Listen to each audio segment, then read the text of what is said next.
కుంభమేళా తరహాలో గోదావరి పుష్కరాలు 2027 జూన్ 26 నుంచి జూలై 7వ తేదీ వరకు ఆది పుష్కరాలు ఉంటాయట. ఎప్పుడు ఇది 2027 జూన్. ఇప్పుడు మనం 2026లోను ఇంకొక సంవత్సరం ఉంది.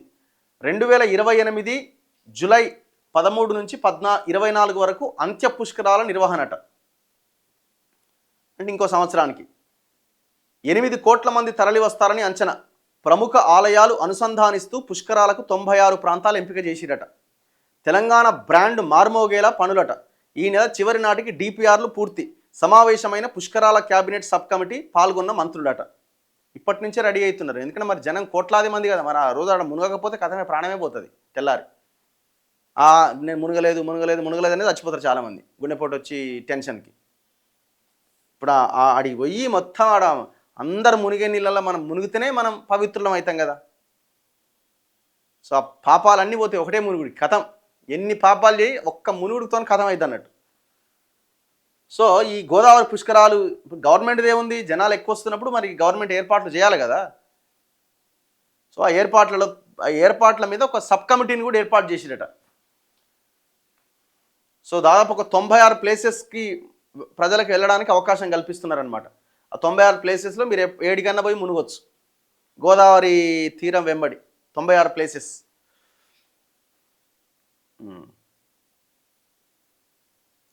బాసర నుంచి భద్రాచలం వరకు సర్క్యూట్ అట. ఇక దీంట్లో మళ్ళా ఏర్పాట్లు, మళ్ళా పైసలు, కాంట్రాక్ట్లు, మళ్ళీ ఇది మళ్ళీ వేరే లెక్క. అన్ని తాత్కాలికమైన పనులే కదా ఇవి. ఇవన్నీ కూడా తాత్కాలికంగా చేసే పనులే, టెంపరీ పనులు ఏముండవు. సో కాబట్టి కొన్ని వందల కోట్ల రూపాయలకు సంబంధించిన వ్యవహారాలు ఉంటాయి ఇందులో. మళ్ళీ ఎంత లోపలేసుకుంటారో అంత లోపలేసుకుంటారు. కుంభమేళా తరహాలో గోదావరి పుష్కరాలు 2027 జూన్ 26 నుంచి జూలై 7వ తేదీ వరకు ఆది పుష్కరాలు ఉంటాయట. ఎప్పుడు ఇది 2027 జూన్. ఇప్పుడు మనం 2026లోను ఇంకొక సంవత్సరం ఉంది. 2028 జూలై 13 నుంచి 24 వరకు అంత్య పుష్కరాల నిర్వహణట. అంటే ఇంకో సంవత్సరానికి 8 కోట్ల మంది తరలి వస్తారని అంచనా. ప్రముఖ ఆలయాలు అనుసంధానిస్తూ పుష్కరాలకు 96 ప్రాంతాలు ఎంపిక చేసిరట.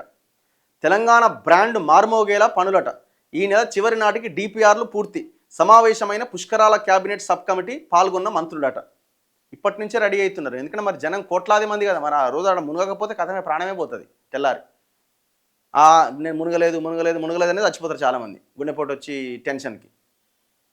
ఇప్పుడు ఆడికి పోయి మొత్తం ఆడ అందరు మునిగే నీళ్ళల్లో మనం మునిగితేనే మనం పవిత్రులం అవుతాం కదా. సో ఆ పాపాలన్నీ పోతే ఒకటే మునుగుడి కథం. ఎన్ని పాపాలు చేయి ఒక్క మునుగుడితో కథం అవుతుంది అన్నట్టు. సో ఈ గోదావరి పుష్కరాలు గవర్నమెంట్ది ఏముంది, జనాలు ఎక్కువ వస్తున్నప్పుడు మరి గవర్నమెంట్ ఏర్పాట్లు చేయాలి కదా.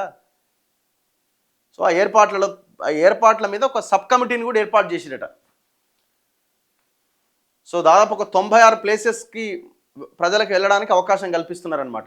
ఆ 96 ప్లేసెస్లో మీరు ఏడికన్నా పోయి మునుగొచ్చు. గోదావరి తీరం వెంబడి 96 ప్లేసెస్.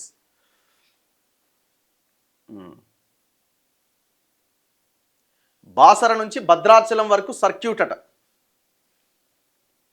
ఇక దీంట్లో మళ్ళా ఏర్పాట్లు, మళ్ళా పైసలు, కాంట్రాక్ట్లు, మళ్ళీ ఇది మళ్ళీ వేరే లెక్క. అన్ని తాత్కాలికమైన పనులే కదా ఇవి.